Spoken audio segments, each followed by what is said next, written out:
I used to tour around the world with my band. I was living the rock star life.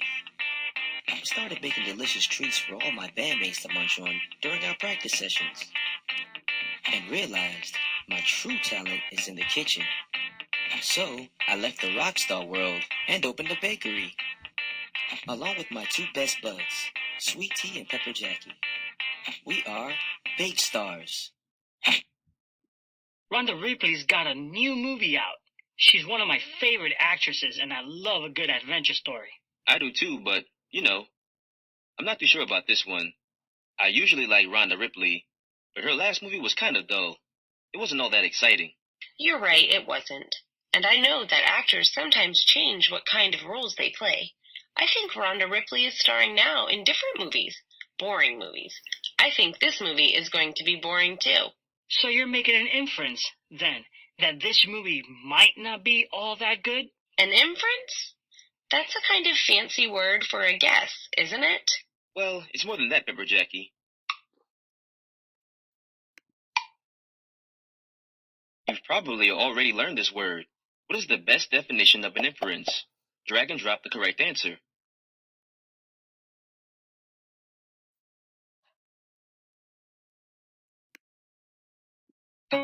No, that's not quite right. An inference is not the evidence you use. It's something you do with the evidence. Try again. You got it. An inference is based on both evidence and on what you already know.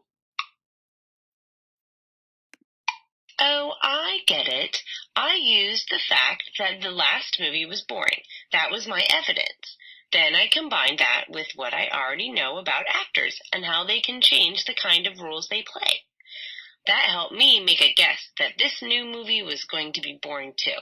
That's what making an inference is all about. It can really help us figure out information that isn't that clear. Great. Cross that one off the list.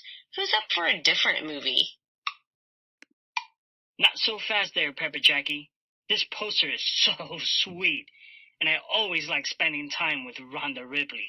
Okay, let's see. Why don't you click on the poster to get a better look?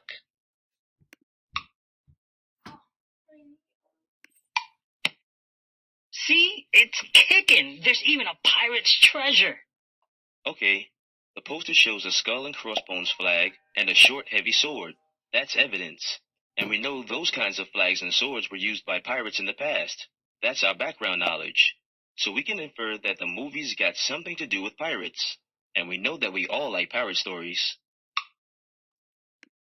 Aye, matey. And the poster says that George Greenberg directed the movie.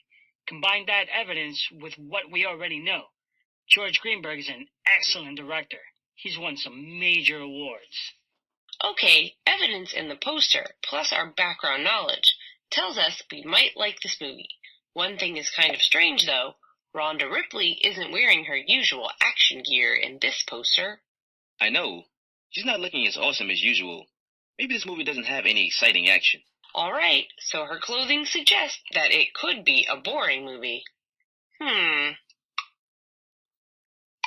Maybe you can help us decide whether or not to see this movie. You already know that you like some kinds of movies more than others. What is your favorite kind of movie? Click on one of the options below. Me too, as long as it isn't too intense.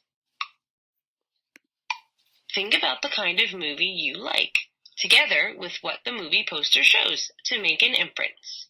Do you think Rhonda Ripley's new movie will be exciting? Thanks. We'll keep that in mind. Hey guys, I think we need more to go on. What other evidence can help us make a decision? Well, the poster says that the movie is based on a novel by Dan McLeod. Maybe I can pull that book up on screen. Great idea, Jake. Let's see what you've got. I can download a sample of the first chapter. Sweet. Read along with us.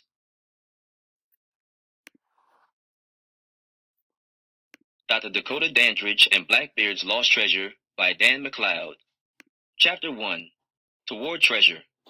At Maplewood College on a sunny Thursday morning, the new students in Archaeology 211 reacted with surprise to the appearance and behavior of their famous professor, Dakota Dandridge.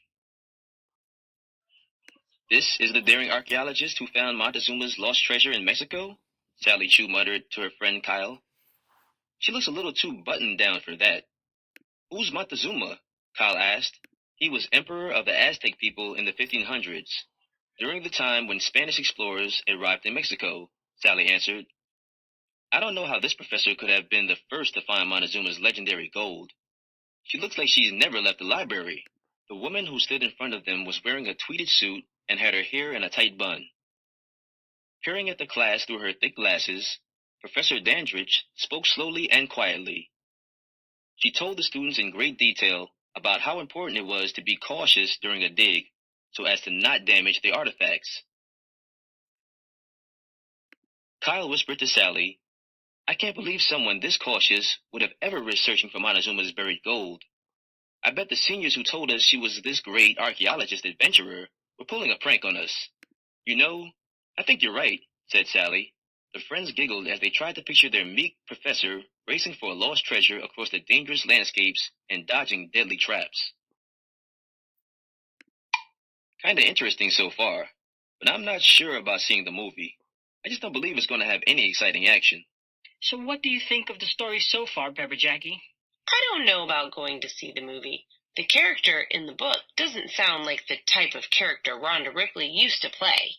She does action movies, not professor movies. "Well, what makes you think that this character won't be involved in any action?" It's sort of implied by the way she looks and acts. I don't really follow. What do you mean by implied? I think Pepper Jackie means that it's not directly stated. Usually, in action movies that I've seen, the characters are brave and adventurous. Of course they are. And nobody's better at playing those characters than Rhonda Ripley. But do you hear what the students in the story say about her? Click 5 sentences that show what Dandridge's students think about her.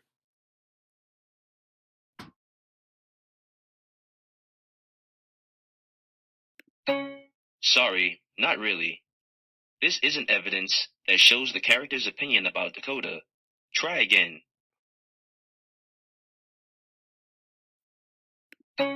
"Sorry, no. This isn't evidence that shows the students' opinions about Dandridge. This is evidence."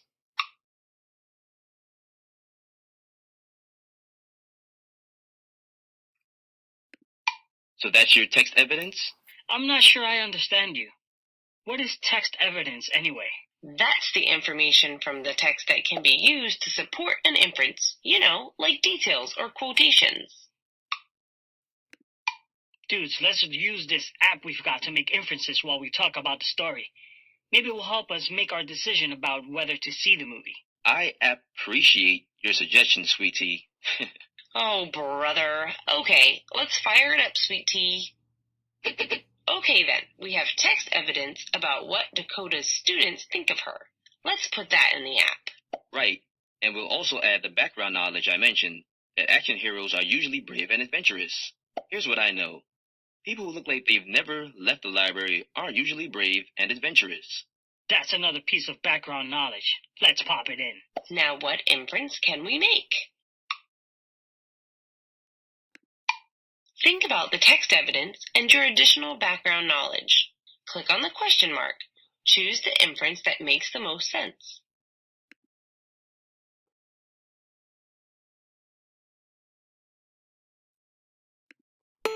Smarticus! That's the inference that makes the most sense. The way she is dressed and the way she acts seems more like a professor than an adventurer. Let's keep reading the chapter to see what else we can learn. Just then, a man in tortoiseshell glasses and a sweater vest entered the classroom. It was her assistant, Derek Philby. "Professor Dandridge, I have an urgent message for you," the young man said as he handed her a note. "It concerns the dig off the Carolina coast that you've been following closely." "Oh my," Professor Dandridge said slowly as she read the note.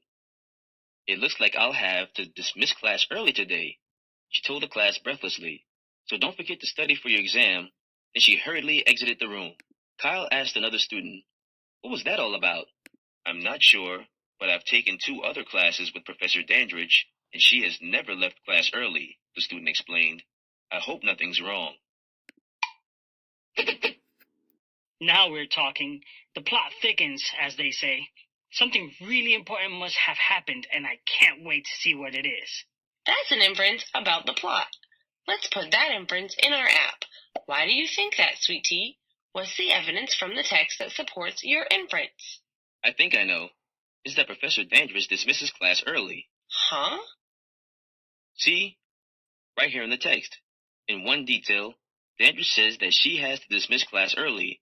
Another detail says that she has never left class early before. That's close reading. We'll put both details in the app under Cite Text Evidence. What does cite mean anyway? Oh, it's when you refer to a piece of text as proof. We're still missing something here. Background knowledge. How can we use what we already know to be sure this inference makes sense? What background knowledge could support the inference that something important has happened that will be revealed soon? Click on the question mark and choose the best background knowledge.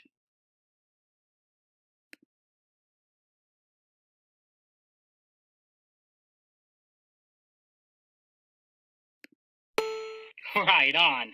Along with the text evidence, this background knowledge really supports the inference.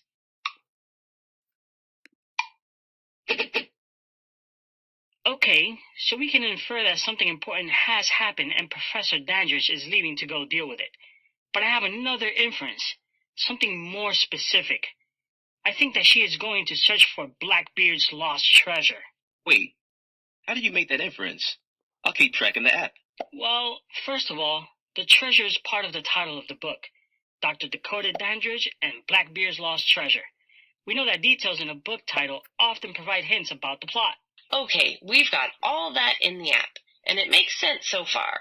But this is just the first chapter of the book. How do you know that Dakota Dandridge is going to look for the treasure so soon in the story? I saw the title for Chapter 1, Toward Treasure. I totally forgot to read the chapter title. Whoops. Good eye, Sweet Tea. Jake, add the chapter title as evidence too. I have more background knowledge to support my inference too. Ever since I was a little kid, I've read every book I could find about pirates. Well, because of that, I already know that Blackbeard's treasure was supposedly buried undersea. Not on an island or anything, but actually under the water. That's right. I read about that too. And the spot was somewhere off the eastern coast of the United States. Okay, let's add that to the app. Good. Plus, there's an explicit detail in the text if you just reread it. The detail connects with what you already know, Sweet Tea. Explicit detail? Oh yeah, you're right. I see where that information is directly stated. What other piece of text evidence supports the inference that Dakota Dandridge is going to search for Blackbeard's treasure? Drag and drop the highlighted sentence that supports the inference.